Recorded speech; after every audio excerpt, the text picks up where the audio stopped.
All right. And welcome back, everybody. Another edition here of the Auburn Undercover Podcast on the 24/7 Sports Network.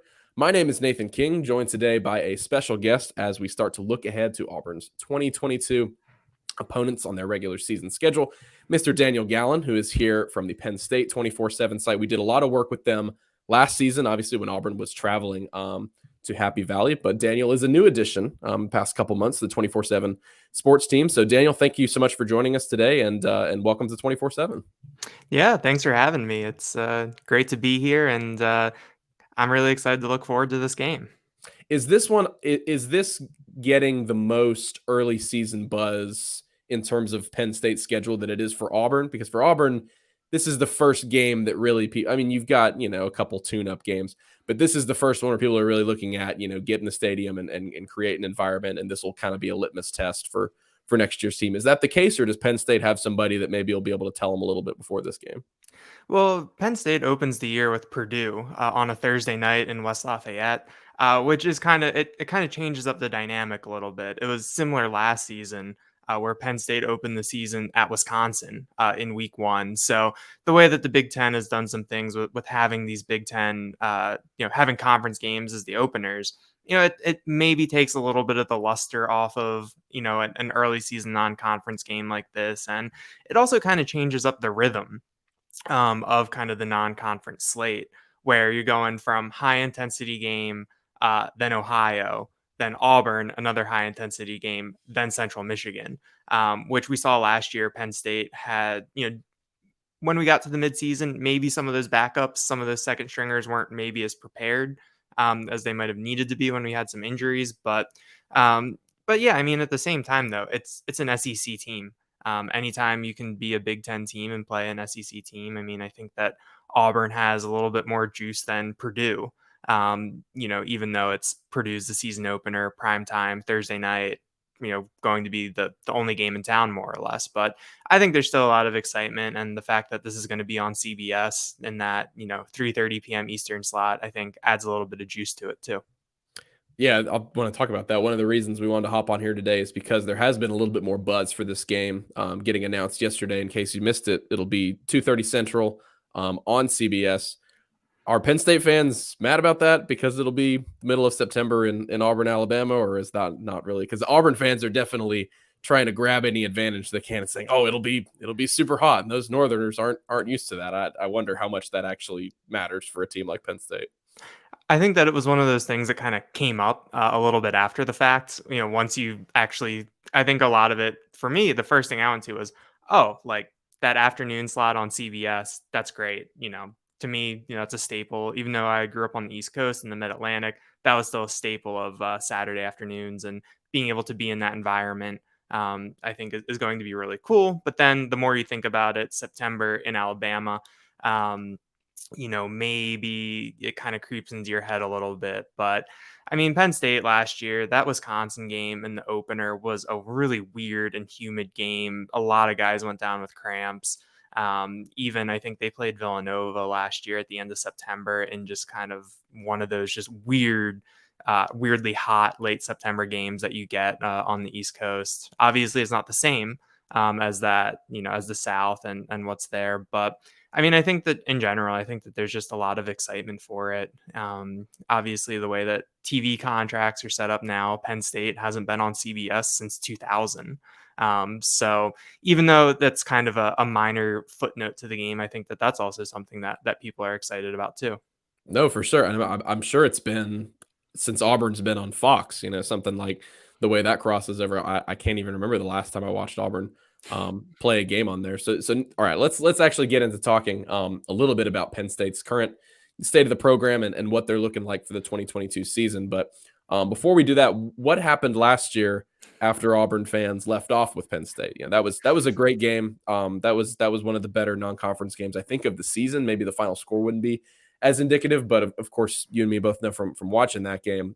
Great battle all the way to the end. Hopefully, we get one as good as that. But after that game, moving forward, the rest of the season, Penn State seems like they fell a little bit short of the expectations they set for themselves in 2021. What happened with the Nittany Lions after that Auburn game? Well, Penn State closed the season losing 6 of their final 8 games. Obviously, I think injuries were something that really kind of took center stage. Sean Clifford got hurt in that Iowa game.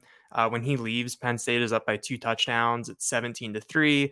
Number 3 versus number 4. Kinnick Stadium was pretty quiet, but Taquan Roberson, the number 2 quarterback, came in and just kind of wasn't ready for the moment. It was a disaster for the offense from there to the end, and then PJ Mustafer, big defensive tackle, also got lost for the season in that game. And even though the Penn State defense played well, I mean, it was definitely a bend but don't break unit. You kind of saw that they got gashed by Illinois. They got gashed by Arkansas in the run game. Granted, or in the bowl game. Granted, that was with half the defensive starters opting out. But it was kind of things built up, and some of the things that we saw early in the season, like in that Auburn game. Penn State, struggled to get the running game going, and that was just kind of the theme. The offensive line couldn't get a push. The offensive line had trouble keeping Sean Clifford upright, and things just kind of snowballed. And I think the only 2 games they won after the 5th week of the season were against Maryland and Rutgers, which are 2 of the ones that you got to win. But if those are the only 2 games that you're winning, you're stuck in the middle of that division. Yeah, one of the reasons I wanted to bring that up was because there I think are some parallels between what Auburn did and what Penn State did. Auburn lost its last 5 games this season, end of the year on a 5-game losing streak. They lost their starting quarterback for the season toward the end of the year. Bo Nix weren't the same offense after that, and then also lost an important defensive player. Owen Papo only played 4 games last season. I think actually he suffered that leg injury in the Penn State game, and so just kind of a similar situation for both teams, not necessarily accomplishing what they wanted last season. The difference is for Brian Harsin, that was year 1, and that was a tough introduction to the fan base. James Franklin has 3 11-win seasons under his belt. It's a little bit different, just kind of saying, oh, it's a down year.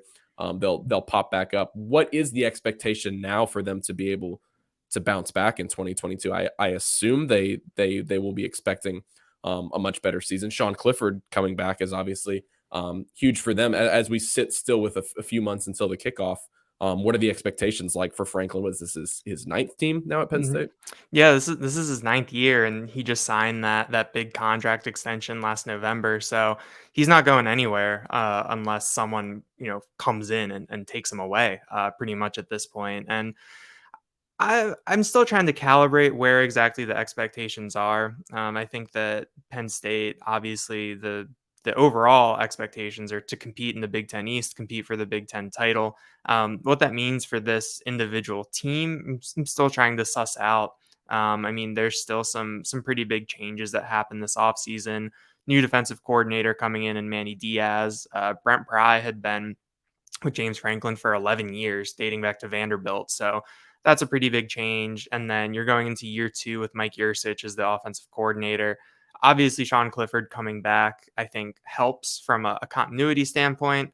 He's a 6-year senior, and this is only going to be the 2nd time he's had the same offensive coordinator 2 years in a row. So you kind of hope that you can take a step forward there. You hope that the offensive line has another year to develop under Phil Troutwine and kind of takes its next step forward. But I mean, I think the expectations are kind of what they are every year from Penn State fans. I mean, they expect Penn State to go in and beat Ohio State, beat Michigan, and be in the mix for the Big Ten East, for the Big Ten title at the end of the year. How that is going to look, I think we still have a lot of learning to do.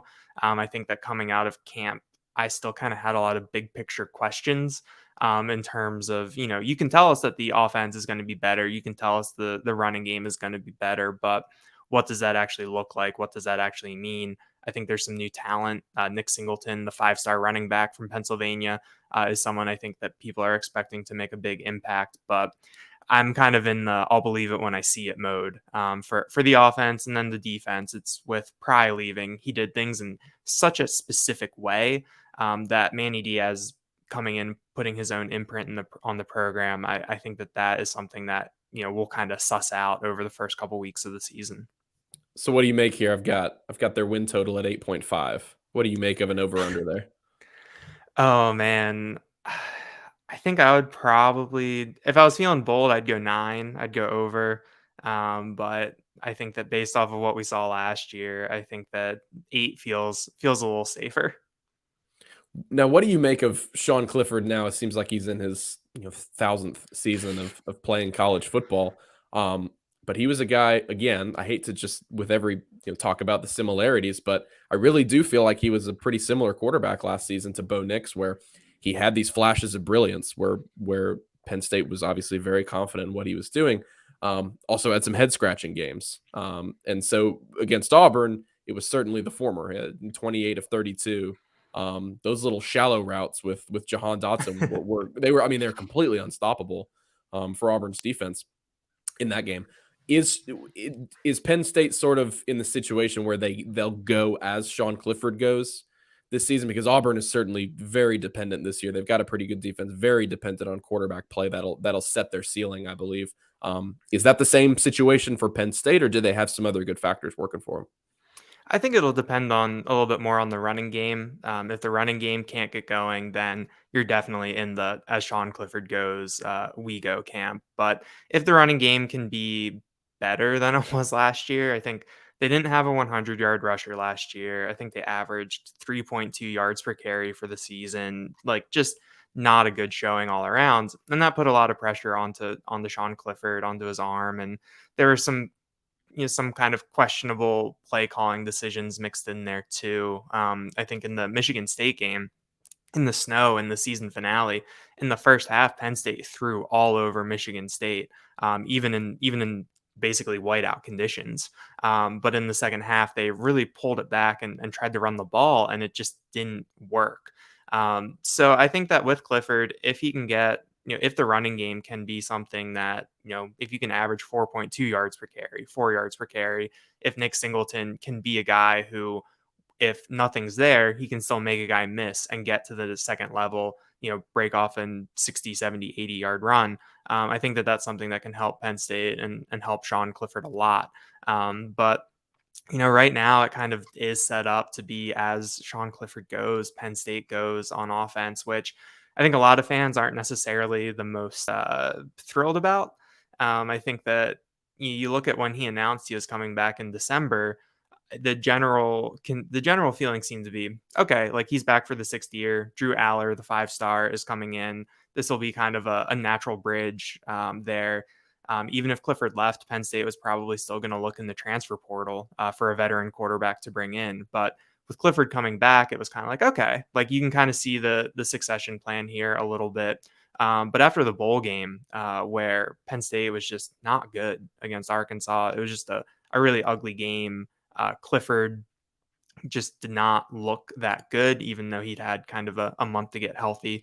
I think that kind of soured a lot of people going into the offseason. So it'll be interesting. I mean, 6 years is a long time. This is his 4th year as a starter. People have seen a lot of Sean Clifford. I think that there's part of the fan base that just wants to see something new.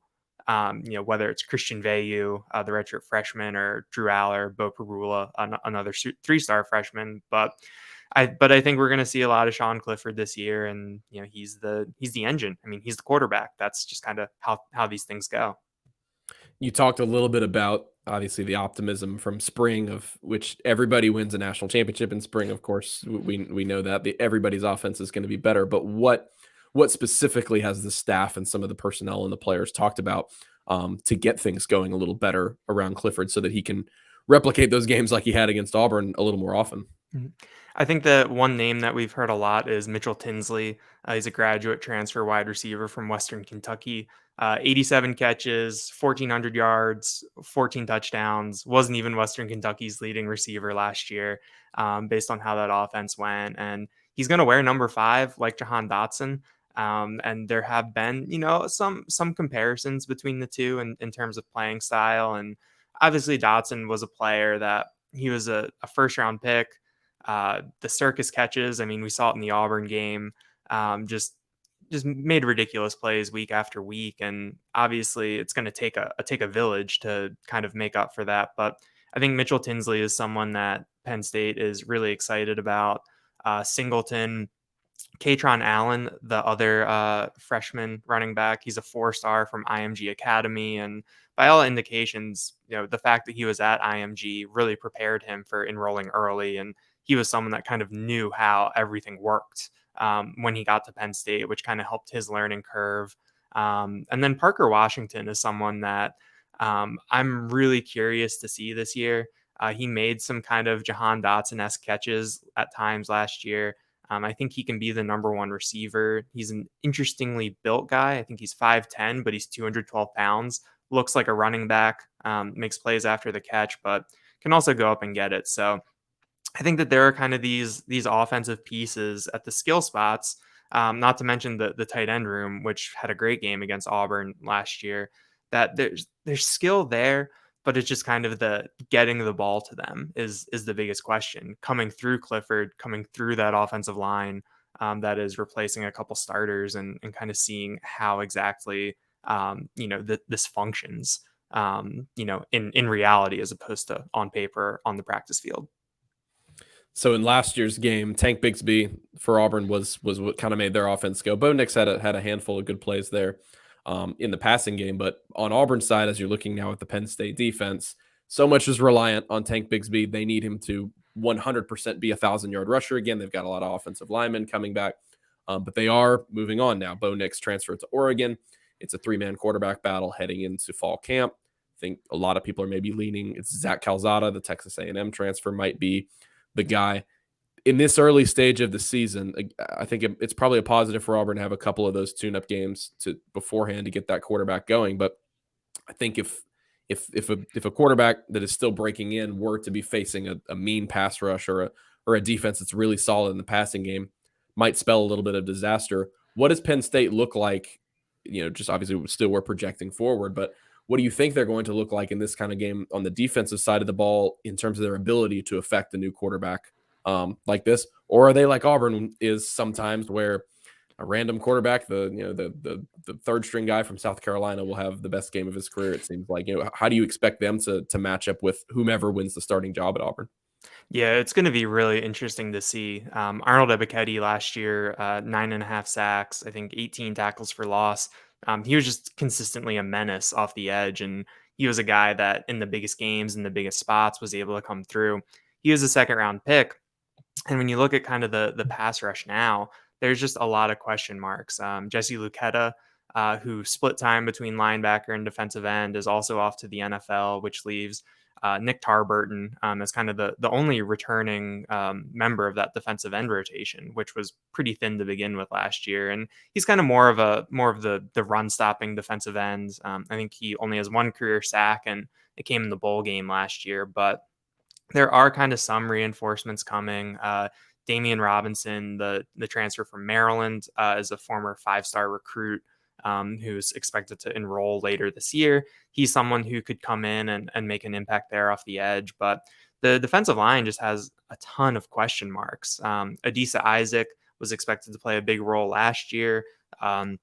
Tore his Achilles before the season started. So he's someone who's coming back. There's a lot of excitement, but you still kind of don't know with the player coming off an injury like that until he gets onto the field. And then in the middle of the defensive line, PJ Mustafer's return is big, but he's another guy who's coming off an injury. So I think all indications are he'll be ready for fall camp, but how he looks through those first couple weeks, how they're kind of managing his reps, what that actually looks like, I think you have a lot of questions about. This defense lost a ton of starters. You lose Ebiketie, Derek Tangelo, the defensive tackle, who had a big play against Auburn. Luketa, Ellis Brooks, Brandon Smith, Jaquan Brisker, Tariq Castro Fields. These are all big names for this defense, guys who'd been around for forever and were able to make big plays. So I think that hopefully, I feel like the defense is one of these units that really could benefit from kind of 2 tune-up games going into this Auburn game. But we're going to learn a lot about them against Purdue, and then against Ohio, it'll kind of be, all right, let's see what we have. What do we need to change? How do we get ready for Auburn? It'll be really interesting. This front seven is just going to look so different. And I think Manny Diaz will have a little bit of a different style than Brent Pry. So there's just kind of a lot of moving parts right now that I'm kind of curious how it settles out when we finally get to September. I think most people would agree that while sometimes they're fun to watch, the actual home and homes when you do non-conference games like this are a lot more fun to be a part of. You get to experience new campuses and new parts of the country. For Auburn and Penn State, in their case, they'd only met twice before last year, and both of them been in bowl games, so they had never traveled to each other's campuses before. Everything I heard, I wasn't able to be there in Happy Valley last year, but everything I heard from Auburn fans was that their experience was awesome and they enjoyed being there. They enjoyed getting to meet the Penn State fans. I think they developed a good relationship there. Do you kind of feel the same from Penn State fans? Is there that same level of excitement to get down to Auburn, because this is their first SEC road trip since, I know they played Alabama in 2010 or something like that. Is this the first one since then? I believe so.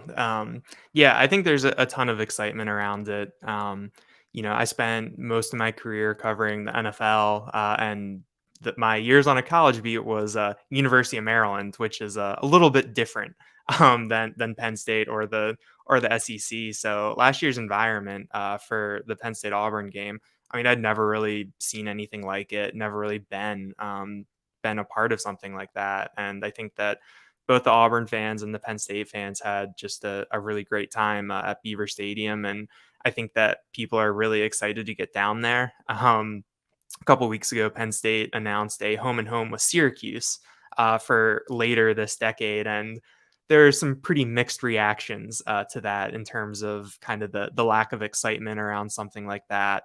And I think that kind of shows kind of what the type of excitement there is for something like an SEC home and home, and kind of being on the campus environments, not doing the neutral site thing, just kind of actually bringing them here, going there. So I think people are really excited, and I think as the season gets closer, that excitement will only kind of ramp up as we kind of learn more about what these teams are actually going to look like. Yeah, somehow, I don't even know how this was possible, but last year it was Auburn's first true road game in the Big Ten since 1932. They went to play Wisconsin, which is just absurd. Yes, you'd think things like this would pop up more, but every time there's these big non-conference games scheduled, you look at it, it's like, oh, this team hasn't played in 50 years. You're like, how is this even possible? So yeah, I think everybody agrees that this is definitely the more fun route to go. Daniel, one more, and then we'll let you go. Appreciate you hopping on today. I'm not going to ask you to pick the game, of course. We're not going to do that. That's ridiculous. But as we look ahead right now, just what will you be looking for as we get closer to time, as it pertains to this individual matchup, the game that will actually be occurring on the field inside Jordan-Hare Stadium? What does Penn State need to do well? What are some things that they did against Auburn last year that maybe didn't go so well that could rear their head back up in 2022? FanDuel's got them right now as a super early line. Says Penn State is a 1-point road favorite in this game. So we'll see how much that changes leading ahead to the game. But I guess just, still a few months out, your general expectations for this individual game and what Penn State would have to do to pull off a road win and win both of these home and homes. Yeah, I think that it kind of goes back to the front seven, what we kind of talked about before. I mean, in that game last year, Tank Bigsby was really, really good. And even was it Jarquez Hunter? I think is that the name? Yeah, Yeah, he had that big hurdle at the end. exactly. I mean, both of those guys were kind of able to get free, able to get into the secondary, make some things happen. And I think that Penn State under Brent Pry, the trademark was just bend don't break. I mean, they had so many single digit games last year where they were just kind of in games to the end, keeping games close, that the way the offense played, maybe they didn't really have any business being in. Um, so I think that that's something that I think Penn State is going to have to be kind of honed in on for this game is, can that defense play at that similar level, even if Tank Bigsby is getting his yards? Are they going to keep them out of the end zone in the red zone? Are they going to hold them to field goals? Are they going to force some key turnovers here and there at the end of long drives? I think that from this I think we're probably at like the 35,000 foot view of this matchup right now. I think that that's kind of the thing that, taking away from last year's individual game and kind of last year's body of work as a whole, that I'm definitely thinking about, in May 26th, a couple months out. Yeah, it should be a good one. I hope that it'll live up to last year's matchup in terms of the environment. Auburn announced yesterday that it'll be an orange out, Okay. kind of matching Penn State's whiteout. By the way, I don't know if you ever caught on to this or had caught wind of this, but They claim that their white face mask thing that they did, because that was the first time Auburn had worn white face masks in this forever. It's the first time they'd ever done it. They claimed that that was not because of Penn State. That was because they had wanted to do something like that, and it was their first opportunity. And everyone was just like, all right, sure. Whatever you say for the whiteout game. But yeah, maybe they'll bust out the orange jerseys. They haven't done that in like 30 years or something like that. So should be a great environment down there. Definitely really excited for it. Daniel, thank you so much for joining us today on the Auburn Undercover Podcast. You guys can follow him on Twitter. Make sure I've got it right here. It is Daniel JT Gallen, correct? Yes, that is correct. Okay, perfect. And you can obviously check out all the Penn State stuff. You guys remember what we did with Tyler last year. We'll have lots of great stuff leading up to the game over at Lions247. If you guys enjoy the show, please leave us a 5-star review. That is the number one thing that helps us out. The intro and outro music is by Beats by Mordecai. You guys can follow him on Twitter, SoundCloud, and Instagram. Until the next episode, we will catch you guys later. Everybody have a great rest of the week.